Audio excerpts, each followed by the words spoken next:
உந்தன் அருளிருந்தால் அகன்றிடுமே புண்பவனோய்.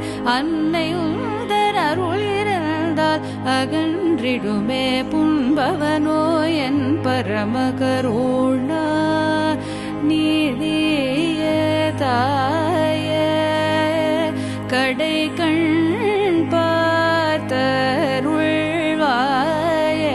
அம்மா கருணா நீதிய தாயே